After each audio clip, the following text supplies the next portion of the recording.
Imagine ler a Bíblia e entender quase tudo. Estudar a Bíblia pode parecer algo complicado, mas não é. Mostraremos a você que é possível realizar uma jornada incrível do Gênesis ao Apocalipse. Na Escola Bíblica Central, estudaremos a Bíblia toda através da abordagem cronológica. Venha ler e estudar a Bíblia com a gente. Juntos, investigaremos a cultura judaica e desvendaremos mistérios teológicos. Você aceita o desafio? Então se prepare para essa aventura espetacular que acontecerá aqui em nossa igreja. A EBC vive um ano de transformação e você faz parte disso.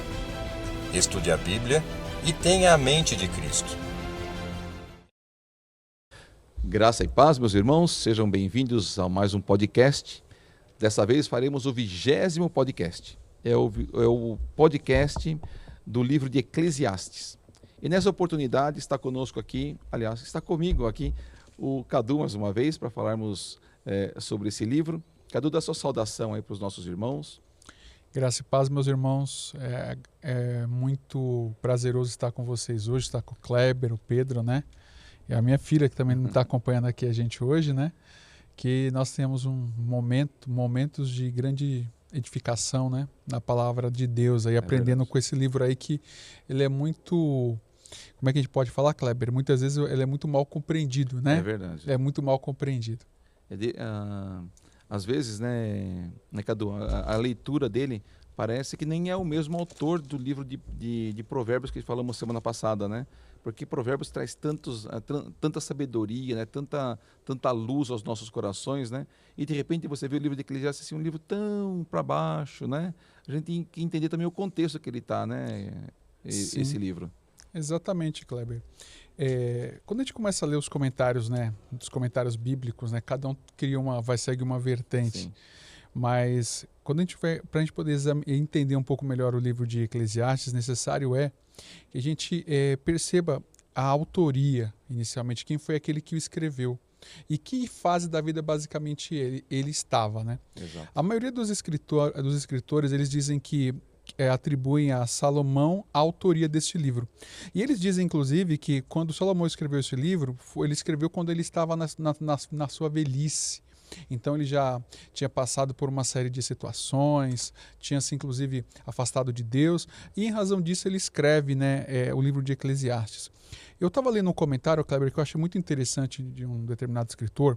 Ele falou assim, ele diz que o livro de Eclesiastes, ele talvez tenha, ele fala assim, eles dizem que talvez tenha o propósito da escrita e o público para quem ele foi direcionado, na realidade tenha sido o pessoal que frequentava a corte do próprio rei Salomão. Olha, eu até achei interessante essa veia, né? Sim. Essa linha que o pessoal seguiu.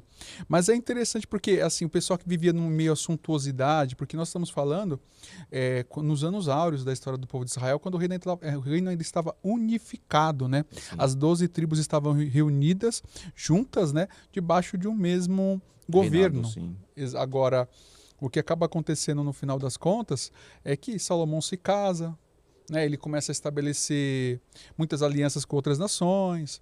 A Bíblia diz que ele tinha 700 mulheres e 300 concubinas, né? Então, para cada mulher que ele casava, o casamento não era porque ele amava, nada disso, era porque era uma relação estritamente comercial e política. Então, ele foi casando, aquelas mulheres vinham, traziam com as suas culturas, etc. e tal.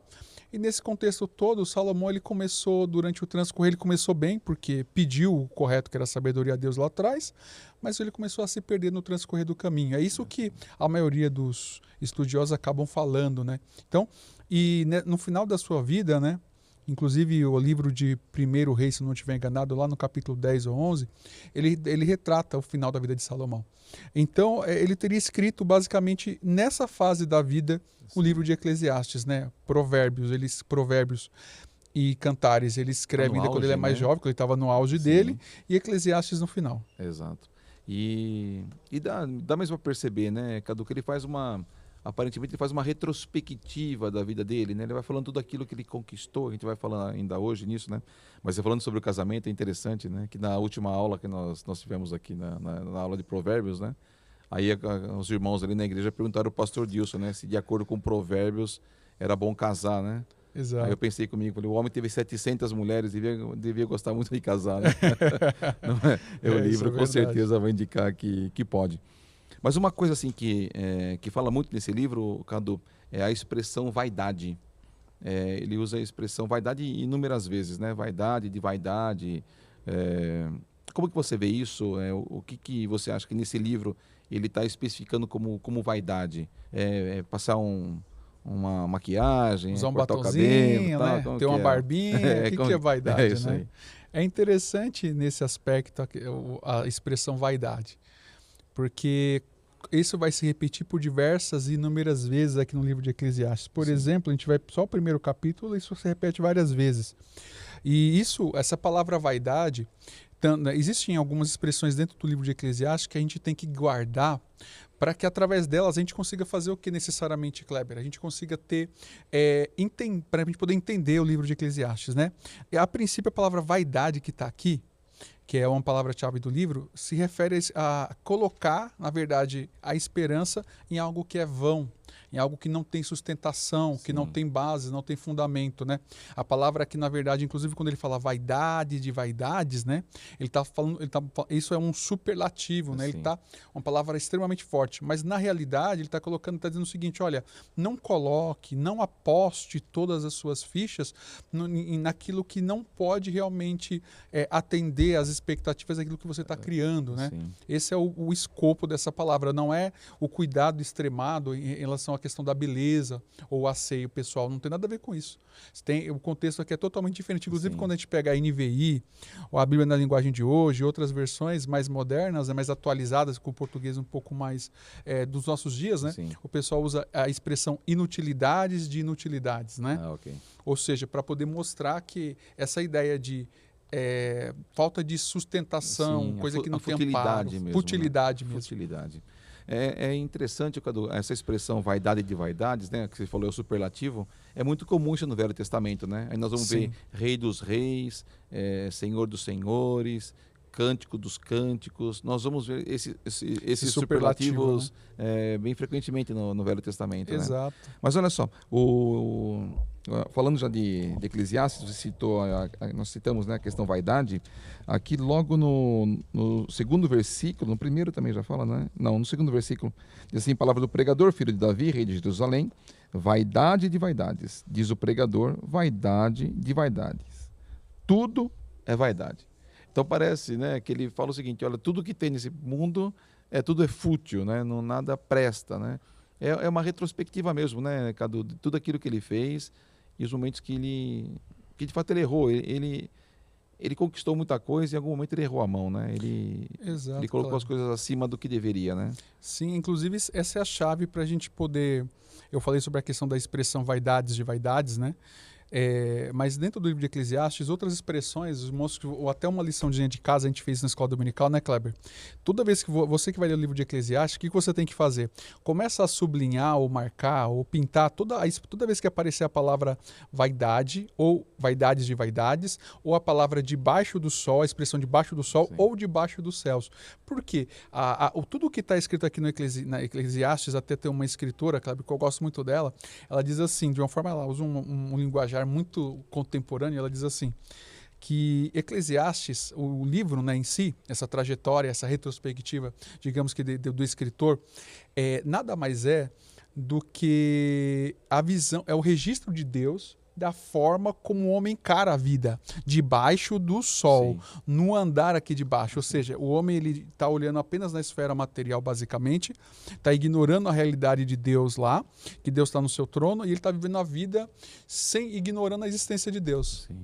Então, esse é o foco do livro, né? Por isso que a Sim. gente pega alguns versículos que estão aqui, a gente fala, mas espera aí, esse versículo aqui parece que ele contraria o que está na Bíblia.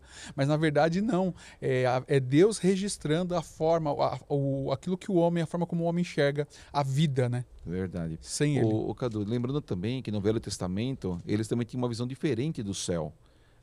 As questões, por exemplo, de arrebatamento e a mansão celestial, eles não tinham essa percepção ainda nesse momento, né?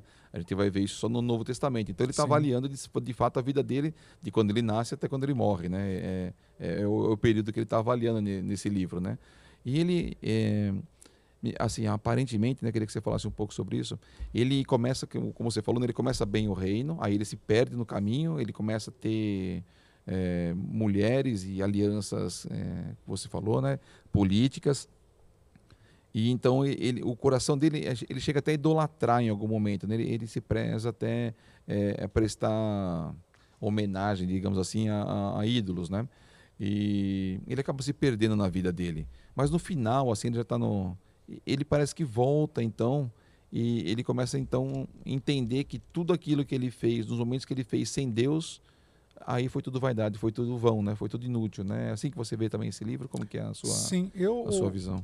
eu li o Eclesiastes, é um dos livros que eu mais gosto. Eu já li ele inúmeras vezes, mais do que qualquer outro livro da Bíblia Sagrada, né? E eu gosto muito da forma como introspectiva, né? Porque Eclesiastes, ele debate a vida como ela é. É verdade. Semelhante ao que acontece no livro de Jó, né?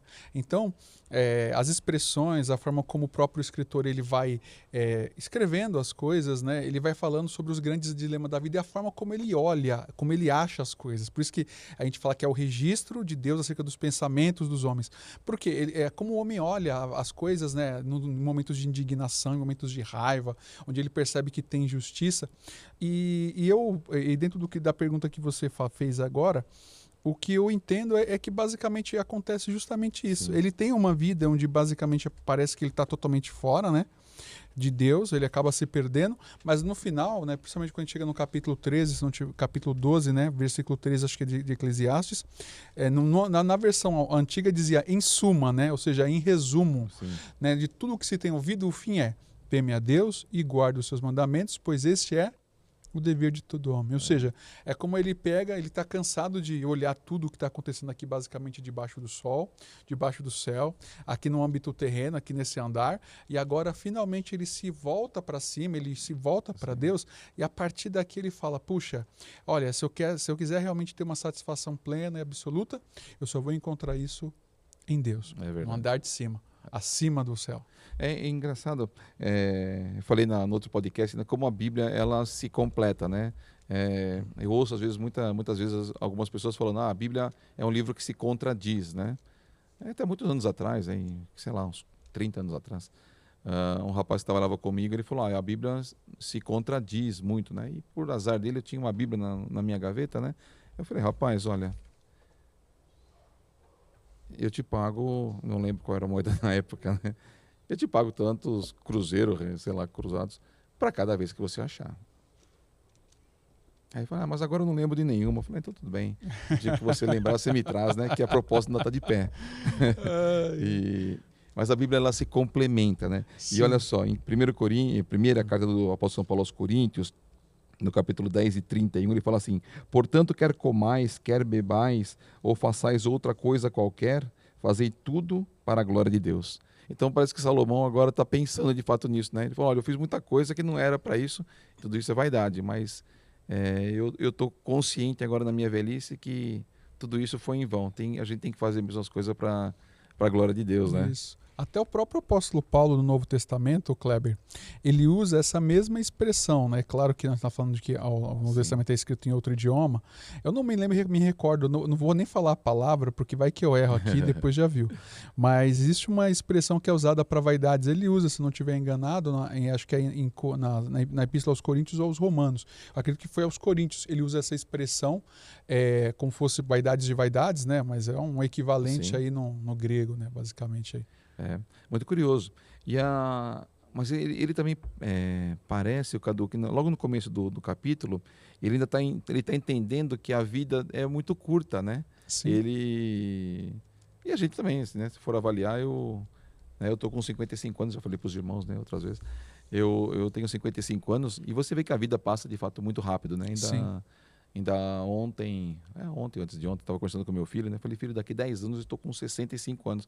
Vou ser um senhorzinho, já bem velhinho, né? Tá logo aí. Ele falou, não, pai, demora muito. Falei, não demora não. 10 anos passa assim. Porque os 55 já passaram. Né? Quando a gente começa a perceber, principalmente quando nós lemos Salmos, os salmistas eles têm uma percepção muito interessante sobre essa questão. Né? Ele fala que tem uma versão antiga, acho que é da Almeida Revista Corrigida, uma coisa assim, ele fala que os nossos dias são como do jornaleiro. Até ele usa uma expressão, são ligeiros, né? E realmente porque acho que para o relógio biológico nosso, parece que ele não funciona até os 18 anos de idade, né? Todo mundo, quero 18. Aí quando chega aos 18 anos de idade, parece que o nosso relógio biológico, ele que estava meio retardado, né? Ele parece o reloginho de água, sabe? Que tá devagarzinho girando. Aí se abre a torneira, começa a correr, a gente chegou aos 18, daqui a pouco a gente tá nos 40, 50 e foi-se, né? O Cadu, mas vendo isso, né? Eu acho que o 18 é o número mágico, né, Pedro? Porque eu também tô com 55, também queria ter 18. Eu também. Mas eu acho que a gente talvez nós estejamos numa fase melhor do que quando estávamos aos 18, com certeza, né? Viu? Fisicamente não, mas pelo menos em sabedoria está um pouco melhor. Isso é verdade, né? Olha só, vamos voltando lá em Eclesiastes, ele vai usar uma outra expressão da vaidade. Ele fala a minha tradução está assim, ó, a vaidade das possessões. As outras traduções tem a vaidade das riquezas, não sei qual que é a sua tradução aí. A minha não chega a ter nenhum título assim não, mas eu tenho uma outra em casa que tem um título semelhante. Né? E olha só, ele faz assim, ó, ele falando, né? Disse comigo, vamos, eu te provarei com a alegria, goza, pois a felicidade, mas também isso era vaidade. Do riso, disse, é loucura, e da alegria, de que serve? Resolvi no meu coração dar-me ao vinho, regendo-me contudo pela sabedoria, a entregar-me à loucura, até ver o que melhor seria que fizessem os filhos dos homens debaixo do céu, durante os poucos dias da sua vida. E ele vai falando depois, Sim. né? Primeira coisa ele fala que nós falamos, né, da brevidade da vida, né? Ele percebe que os dias são muito curtos, né? O próprio salmista fala que os nossos dias é como nada, o outro fala que é como vapor, né? Some rápido mesmo. E se a gente for avaliar, Cadu, essa é a grande verdade. Muita gente, assim, brigando por querer ser muita coisa, né? Mas depois não é mais nada, né? Exatamente. Quando nós lemos Eclesiastes, Kleber, a percepção que nós temos qual que é? É que ele fica indignado. O escritor, ele está indignado. Por que ele está indignado? Porque ele percebe que apesar de tudo aquilo que ele fez, de todas as suas realizações, aquilo não vai durar para sempre. Ele não tem o controle das riquezas que ele acumulou, porque ele fala assim, tem um pouco mais à frente no mesmo texto, acho que é o capítulo 2 ou 3, ele fala, mas eu acumulei tantas riquezas, aí vai chegar alguém que não trabalhou, que não teve que fazer nada, não teve que sofrer como eu sofri, enfrentar o que eu enfrentei, e vai ficar tudo para ele. Sim. Ainda vai poder perder tudo ainda, né? Exato, né? E é o que vai acontecer na prática, né? Verdade, Roboão sim. fez isso depois, Sim. né? Então, ele tem ele quando começa a olhar, a vida dele, né? Ele vai dentro da perspectiva do livro. Ele começa a olhar a sua própria existência, ele parece que não tem razão, não tem sentido nenhum, né? Se eu não estiver enganado, ele até no capítulo 1, voltando no capítulo 1, versículo 9, dentro do que você está falando, Kleber, ele fala o seguinte, ó, o que foi tornará a ser, e o que foi feito se fará novamente. Não há nada de novo debaixo do sol. Aí ele fala no versículo 10, haverá algo de que se possa dizer, veja, isto é novo? Não, já existiu há muito tempo, bem antes da nossa época. Ninguém se lembra dos que viveram na antiguidade e daqueles que ainda virão. Tampouco serão lembrados pelos que vierem depois deles. Ele fala assim, olha, a percepção não é só que os meus dias são curtos, mas é que assim, eu vou basicamente desaparecer. Ninguém vai lembrar de mim depois. Verdade. Ninguém vai lembrar da minha sabedoria, do que eu fiz. Se eu não estiver enganado, acho que é o capítulo 4 ou 5, que ele vai falar até a história de um rei que salvou um sábio, que livrou uma cidade. Aí daqui a pouco ninguém nem se lembrou daquele camarada que fez esse grande ato em favor de toda a sua cidade. Sim. Então, a percepção dele não é só quanto à própria existência dele, né? E essa curta, Sim. essa breve existência dele, passagem aqui nessa terra, né? Mas é também quanto à questão do papel dele, né? Nesse contexto todo. É verdade. Depois ele vai falar mais pra frente, né? Ele vai falar que não poupei nada para, né, do meu coração quis ter, né? Ele vai falar isso em algum momento aí. Isso, ó, 2:10. 2:10. 2:10. E ele fala, eu já fiz de tudo, eu tenho de tudo, eu já comi de tudo. Se fosse hoje, né? Eu tive os melhores carros, eu tive carros em Dubai, eu tive, sei lá.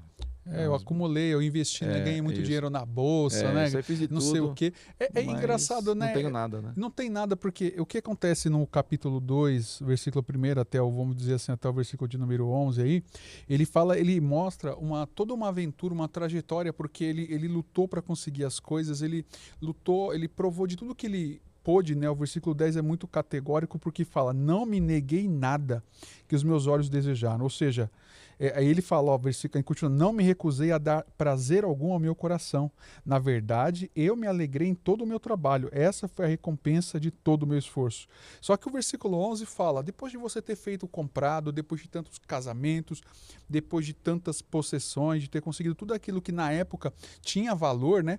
Ele fala o seguinte, contudo, quando eu avaliei tudo quanto as minhas mãos haviam feito e o trabalho que eu tanto me esforçara para realizar, percebi que tudo foi inútil. Exatamente. Tudo foi vazio. É isso aí. Tudo foi sem sentido, né? Porque ele tá vivendo uma vida sem Deus, né? E dentro de nós, né, ele vai dizer um pouco mais à frente, nós temos um vazio do tamanho do vazio de Deus. É verdade. E as coisas não irão conseguir suprir o tamanho desse vazio. Talvez alguém até nos assista hoje, né, Kleber? E a pessoa pode dizer, puxa, mas eu sinto um buraco dentro de mim, sabe? Eu já fiz tantas coisas assim, mas parece que no primeiro momento isso dá uma sensação de prazer, de prazer, só que não sacia. Não é uma sensação de saciedade. Aí a pessoa daqui a pouco tem que provar mais. É um caminho de um dependente químico, eventualmente, verdade. que ele vai querendo sempre uma dose mais forte daquela substância química, né? Só que ele não consegue, porque existe um vazio que só Deus pode preencher. Com certeza. E dentro dessa esfera do que ele está falando no capítulo 2, o escritor, ele fala isso. Provei tudo o que eu podia provar para tentar saciar esse vazio que eu tinha, que ele vai falar no capítulo, acho que capítulo 3, lá para frente, né, que Deus pôs a eternidade no coração do homem. Então ele fala que só Deus podia preencher. Né? É verdade. Ô, Cadu, mas a gente falando nisso, né, a gente vê também é o que a gente está falando, né, a vaidade do próprio materialismo, de ter. E nós até falamos na aula no podcast passado, né, sobre provérbios, né, algumas questões até das pessoas que ficam insatisfeitas porque não tem aqui. Porque assim, o mundo hoje, as pessoas são mais avaliadas pelo que elas têm do que pelo que elas são, né? Então, você vê uma pessoa com um carro bonitão, você já faz um julgamento dela, que ela deve ser uma pessoa muito legal, que ela é uma pessoa muito cheia de amigos, que bem-sucedida, ela é uma pessoa que chega em casa feliz, dá um abraço nos filhos. E, na verdade, a gente vê que não é assim, né? Não é a gente assim. não deve julgar as pessoas pelo que elas têm, né? Exatamente. E pelo que elas são, né? Exato. Inclusive, o próprio escritor, né, ele deixa isso bastante claro aqui no capítulo 2, do 1 ao 11, porque ele diz que essa busca constante do prazer, né, inclusive Provérbios também fala isso, ele fala que os olhos nunca vão se saciar Sim. com isso. E ele diz assim que essa busca não vai trazer nenhum tipo de alegria ou contentamento. Se eu não estiver enganado, Kleber, eu vou conferir. Capítulo 5, versículo 11 de Eclesiastes. Deixa eu ver se é isso mesmo. É o capítulo 5, versículo 10, diz assim, quem ama o dinheiro jamais terá o suficiente, e quem ama as riquezas jamais ficará satisfeito com seus rendimentos. Isso também não faz sentido, isso é vaidade de vaidades, né? É o versículo 11, quanto aumentam os bens, também aumentam os que os consomem. E que benefício trazem os bens a quem os possui, senão dar um pouco de alegria aos seus olhos? Quer dizer, ele vai observando e fala realmente tudo isso, porque as pessoas hoje, a gente vive o consumismo, né? Sim. Você tem que consumir. O que você tem que ter para ser feliz?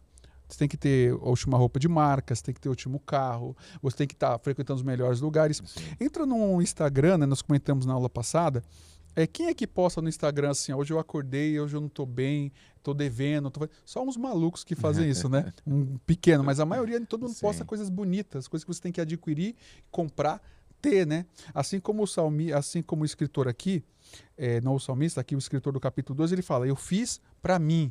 Ele sempre fala para mim, né? Usa essa expressão para poder falar que tudo aquilo que ele adquiriu foi para ele, para dar contentamento. Só que esse consumismo exacerbado que ele foi tendo não gerou nenhum tipo de satisfação, conforme nós lemos do 10 ao 11. Teve um pastor que veio aqui na nossa igreja pregar muito tempo atrás, ainda no templo antigo. Muito tempo não, sei lá, uns 3, 4 anos, eu não vou lembrar o nome dele. Mas ele é um especialista em finanças, é um pastor que fala muito sobre finanças. Tal. Eu me lembro dele. Eu não lembro Arão o nome Xavier. dele. Isso. Arão Xavier. E eu ia falar Abraão, mas você falou... Arão Xavier. E ele, assim, de tudo que ele falou, assim, algumas coisas eu me recordo, mas uma coisa uma frase que ele falou ficou na minha memória. Ele usou o seguinte termo: tudo que você dá, você leva com você. Tudo que você retém, fica aqui na terra. Então, as suas boas, né, que ele quis dizer, né? Quando você é bondoso, você é generoso, isso traz galardão para você lá no céu, né? Exato. Deus vai contar isso como ponto para você, né? Sim, Provérbios, se eu não estiver enganado, diz assim, tem uns versículos em Provérbios que diz assim, que aquele que atende ao necessitado no dia da aflição será ouvido. Acho que é no capítulo 19 ou 20 de Provérbios fala isso. E tem várias outras expressões semelhantes no próprio livro de Provérbios dizendo o seguinte, que aquele que estende a mão ao necessitado, aquele que ajuda, aquele que é generoso, ele vai ser abençoado. Esse é um princípio, né? Inclusive eu participei de uma palestra uma época atrás de uns professores falando sobre que eles são coaches, né? Eles estavam falando sobre essa questão que eles até falaram da igreja, falando assim que tá vendo, eu observo os evangélicos porque eles você pode perceber que muitos são prósperos, não apenas no sentido de ter riquezas, mas são prósperos, pessoas que começaram do nada, mas conseguiram ter o mínimo de patrimônio, constituir, viver.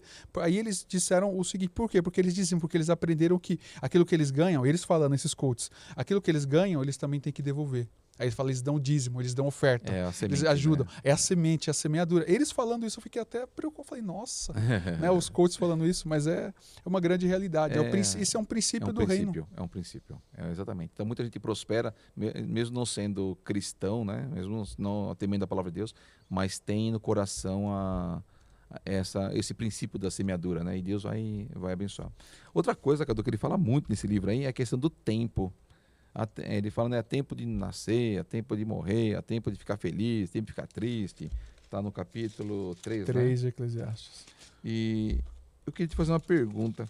Quando ele fala assim, a expressão há tempo de nascer e há tempo de morrer. Essa pergunta não estava programada, viu, meus irmãos? Eu vou colocar o Cadu aqui numa saia justa. Você acha que isso é que Deus já determinou o dia de você nascer e o dia de você morrer? Está determinado ou Deus já pela...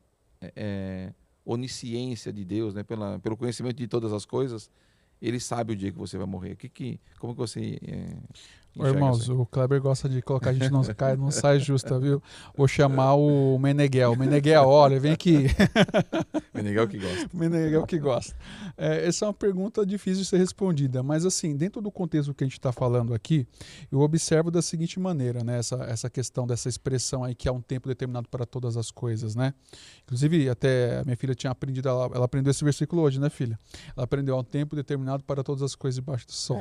Então, o que ele quer dizer com essa expressão que é um tempo para cada qual? Ele tá mostrando que dentro dessa realidade, dentro da existência humana, né, vamos dizer assim, dentro disso daí nós temos que ter que a gente não vai ficar aqui para sempre, porque tudo aqui é provisório, é transitório, é passageiro, né?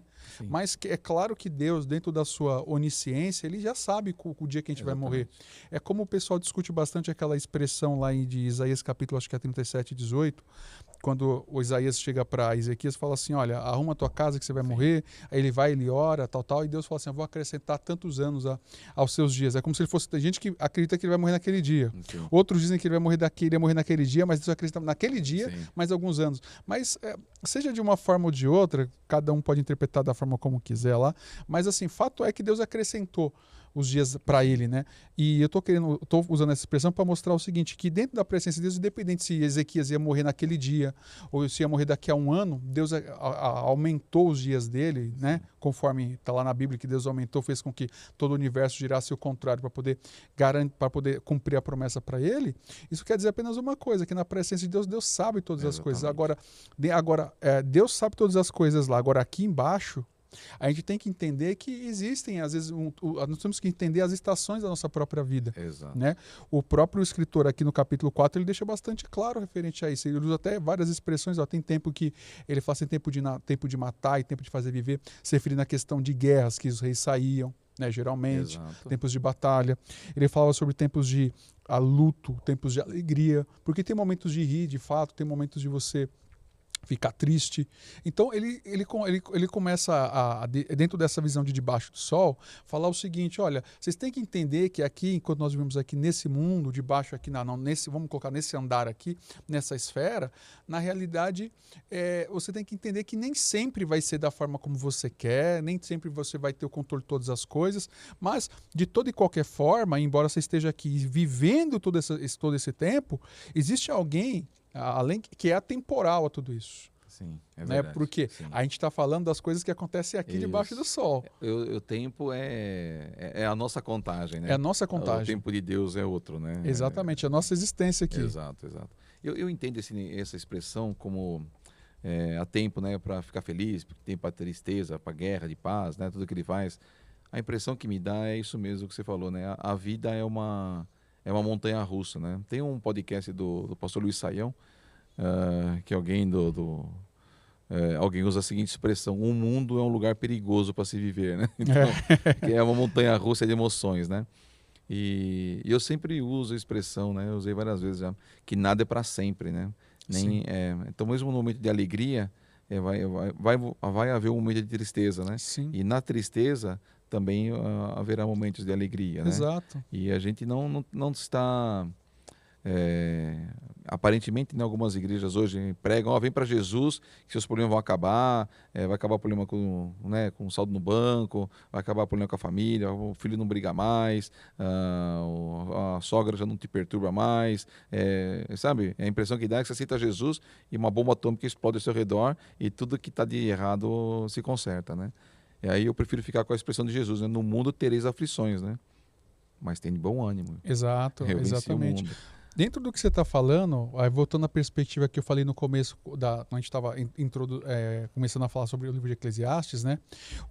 A teologia de Eclesiastes é uma teologia prática, porque ela, assim, em momento algum do livro de Eclesiastes, você vê Deus aparecendo com uma solução mágica para as injustiças. Você vê?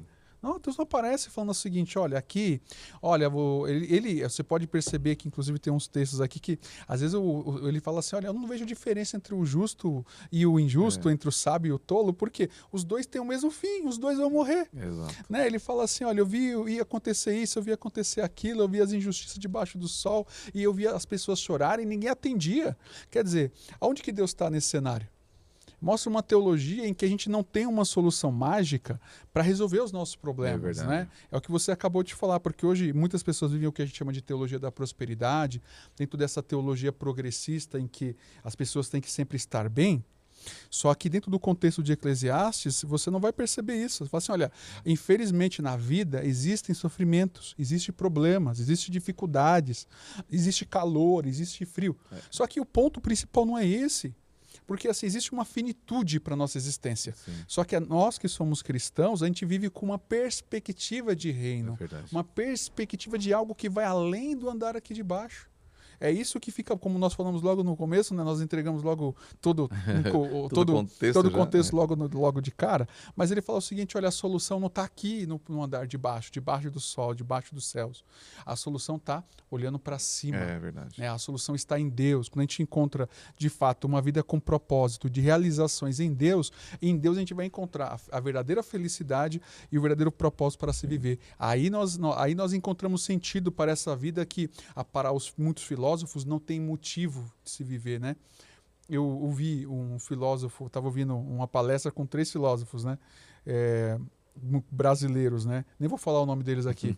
Mas os 3 camaradas, para eles, assim, a visão que eles têm da vida é uma visão assim, seca de que assim, o ser humano vai morrer, o homem nasce a partir do momento que ele começa a morrer a partir do momento que ele nasce, e ele não tem perspectiva de melhora, de mudança, de nada. Ele está irremediavelmente perdido. É o que está no capítulo 1º. Mas tá pior que o Salomão, os Tá caras, pior né? que Salomão, porque o capítulo 1º diz assim, olha, aonde a árvore cair, ali ela ficará. Ou seja, não tem perspectiva. Assim. Né? Mas quando a gente olha para Deus, a gente vê que tem uma perspectiva e esperança para o homem, né? Exatamente.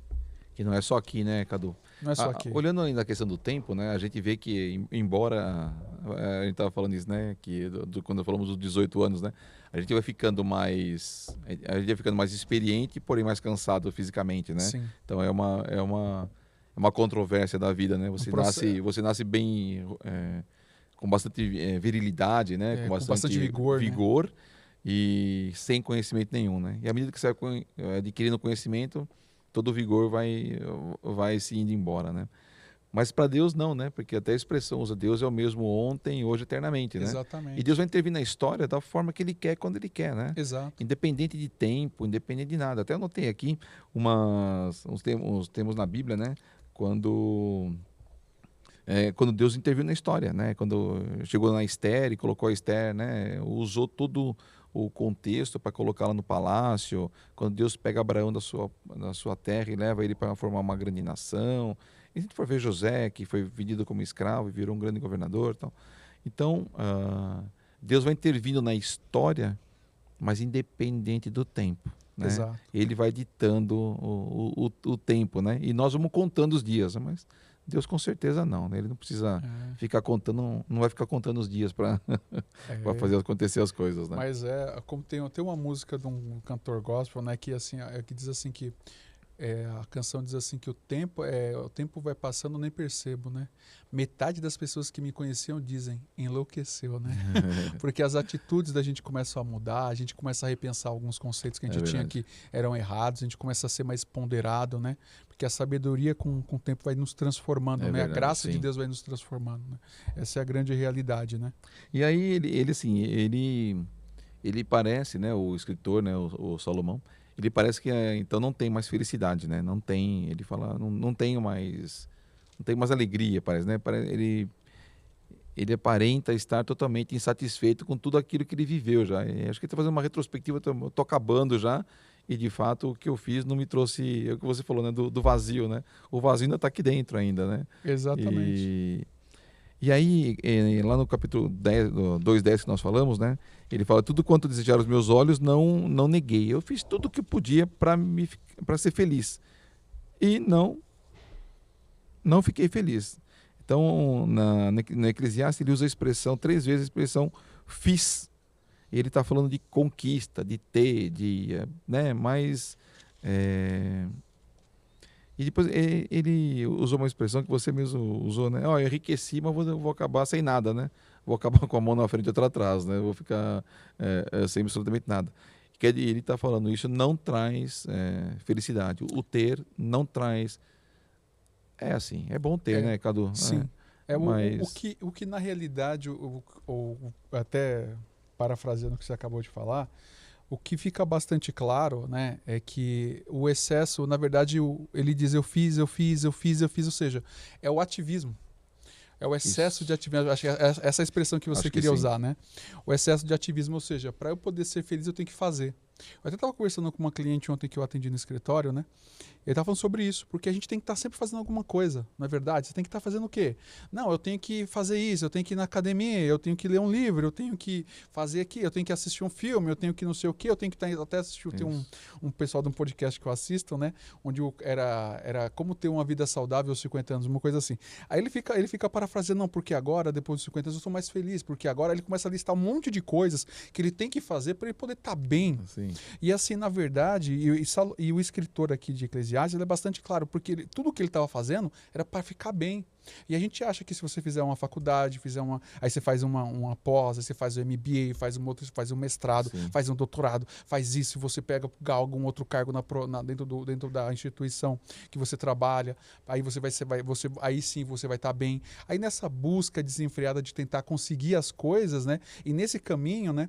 A gente vai vendendo a nossa alma, É verdade. literalmente, né? Sim. Aí eu brinco assim, que a gente vende saúde para ganhar dinheiro e depois gasta todo o dinheiro para tentar recuperar a É saúde. verdade. E nesse caminho todo, desenfreado, acontece o que está lá em Lucas, nos evangelhos. O que adianta o homem ganhar o mundo inteiro e perder a sua alma?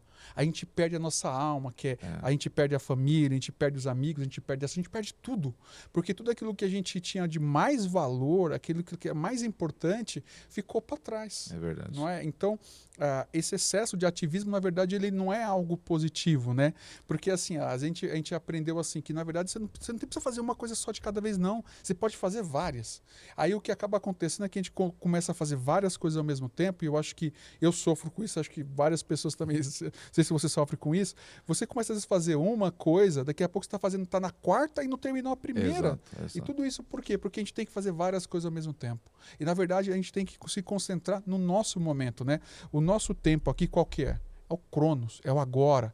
Então, a gente tem que se concentrar agora, não ficar, às vezes, tão dividido entre o passado, presente e futuro, porque o que está causando hoje essas grandes doenças, esse grande mal, né, que a sociedade Sim. sofre hoje, são essas doenças psicossomáticas, né, é o excesso de ontem e o excesso de hoje, são as depressões e são as ansiedades. Então a gente tem que aprender a se concentrar no agora e aprender que a real felicidade não está na questão do fazer, É verdade. não é? Mas está em Deus. Mas você falando isso, alguns dias atrás, de domingo eu chego cedo na igreja, né, por conta da escola bíblica, chega antes para montar computador, o Pedro sempre também me ajuda ali, meu filho e outros irmãos também nos ajudam a montar, você também que ajuda nas aulas, né? A gente chega mais cedo para poder organizar ali, orar antes, tal. Tem toda uma liturgia para a gente seguir. Então, geralmente eu coloco meu carro aqui em cima. Mas um domingo especial, minha esposa tinha alguns compromissos, então eu vim antes, ela atendeu o paciente dela e ela veio depois. E na saída, ela precisava sair bem rápido, ela saiu com o carro nosso que estava aqui na entrada da igreja, né? Então ela saiu rápido, né? E o meu carro, que ela chegou atrasada porque estava atendendo o paciente, ela colocou o nosso carro lá no terceiro prédio, lá embaixo, né, no estacionamento. E aí nós acabamos o culto, né, a gente foi pro carro, né.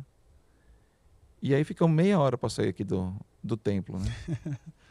E aí nós no carro, eu e meus filhos, né, a gente falou, poxa, a gente podia muito bem estar conversando com o Pedro, né, gastando um tempo ali, confraternizando com os irmãos, nós estamos aqui dentro do carro, nós três reclamando, né. Então agora, quando meu carro está lá embaixo, eu espero todos os irmãos ir embora, fico aqui conversando, fico dando tchau, vamos conversando. É viver. Exatamente. É viver. Confraternizando. É viver.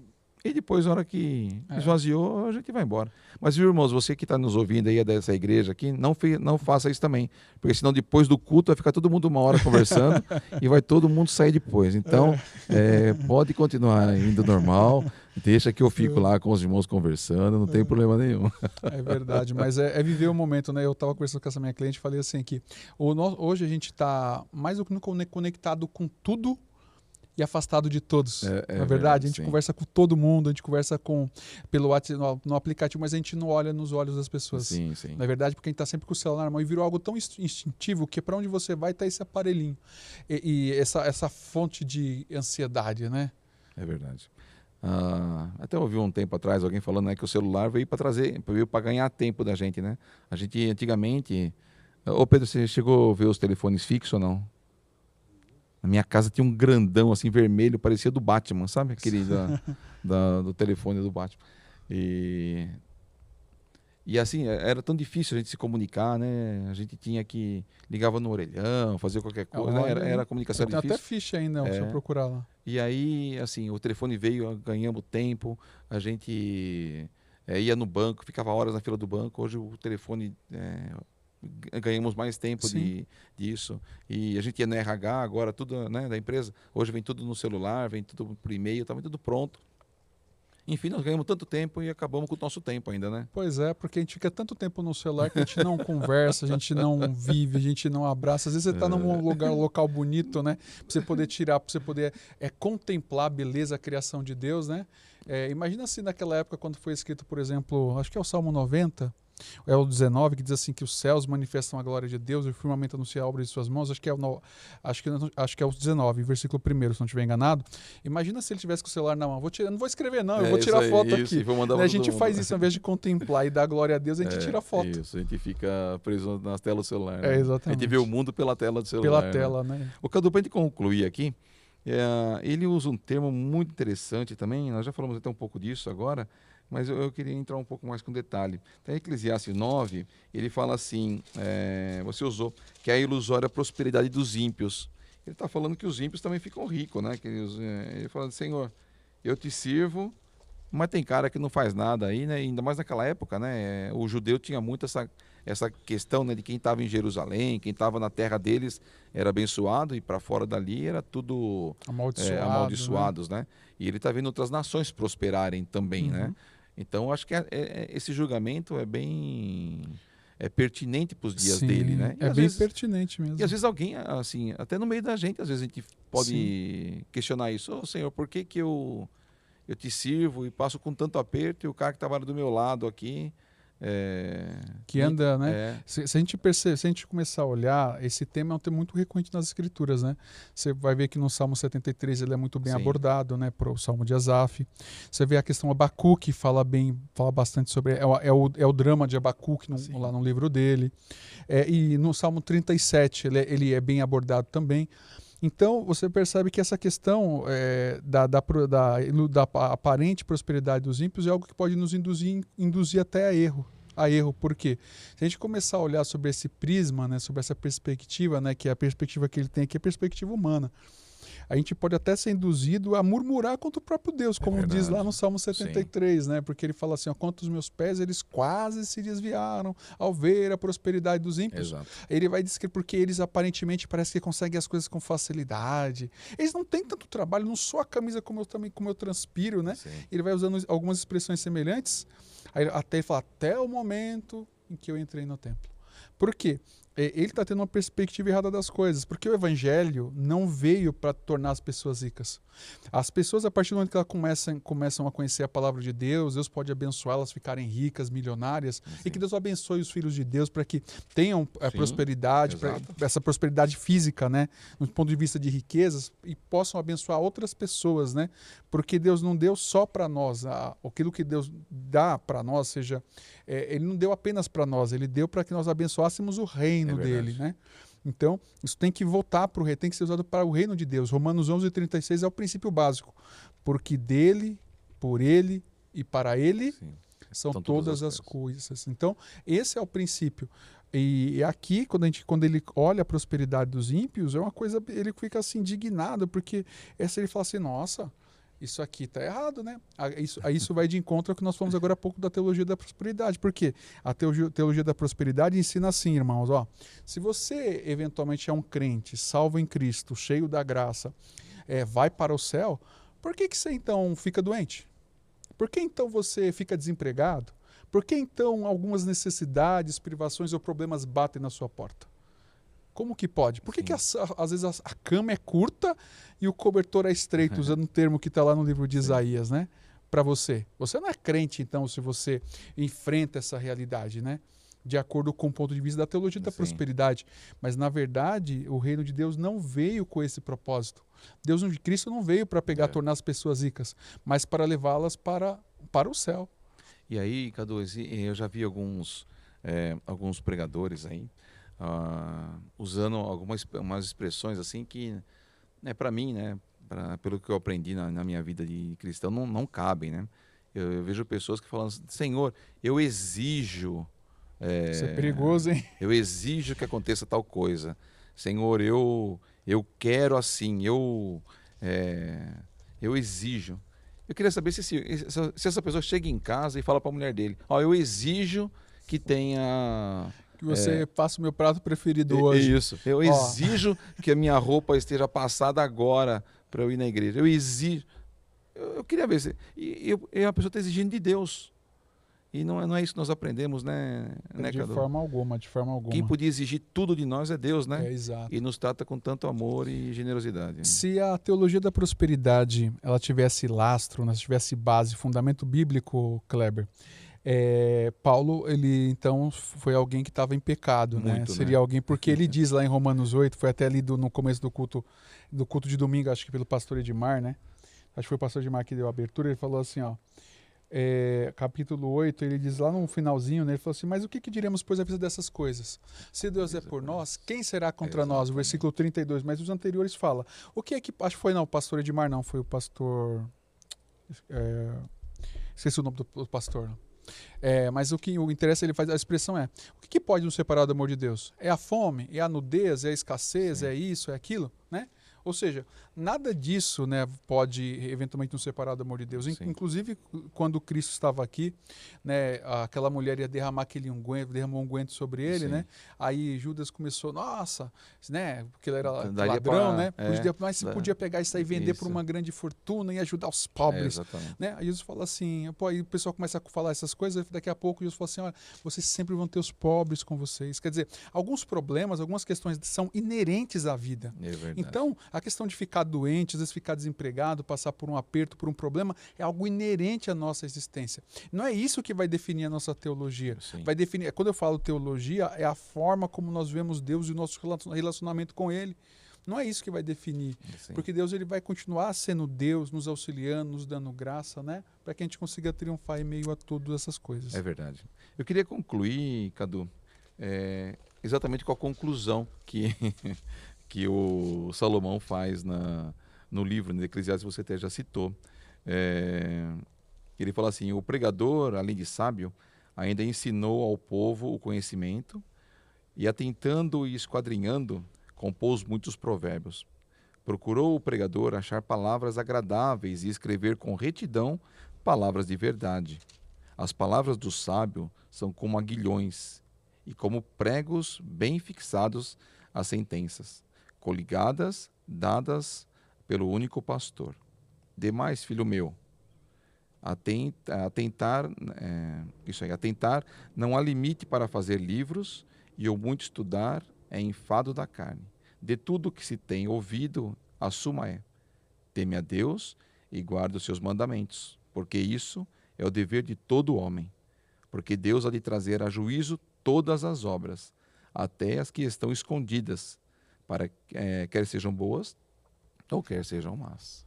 Então, no frigir dos ovos, ele está falando, olha, tudo que fiz não valeu de nada se a gente não tiver debaixo da mão do Onipotente, né? Exato. Ele diz, se volte para Deus. Ele fala assim, olha, você só vai conseguir ter uma vida realizada e feliz quando você, de fato, encontrar Cristo, entregar-se totalmente para Ele e Ele for a sua suficiência.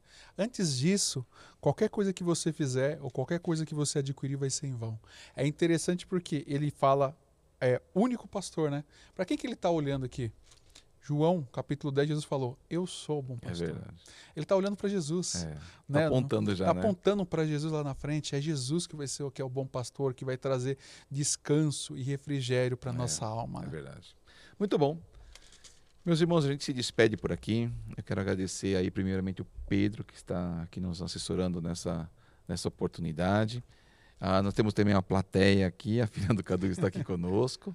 E eu quero agradecer você que teve um tempo aí para parar e assistir esse podcast. Que Deus abençoe você, que você tenha um tempo abençoado. Se você estiver fazendo a leitura bíblica no nosso contexto aqui da Escola Bíblica Central, continue na leitura, não desanime. O livro às vezes pode trazer, parece que não é o Salomão que você conhece, mas é ele sim. Ele errou, mas no final ele falou, eu preciso de Deus. Muito obrigado, Cadu, por estar conosco. Despede dos nossos irmãos. Eu agradeço mais uma vez a oportunidade de estar aqui, né? Que os irmãos possam ler esse texto, leia a primeira vez, leia uma segunda vez, né? E guarda, né? Aproveitem, né, o conselho que é dado no capítulo 12, versículo 1. Lembra-te do teu Criador. É verdade. Então, lembre-se do Senhor, né? Vamos buscá-lo, vamos aprender com ele, né? E se Deus quiser, Kleber, logo, logo nós voltamos de novo no próximo podcast. É isso aí. Deus abençoe vocês. Fiquem na paz. Amém. Amém.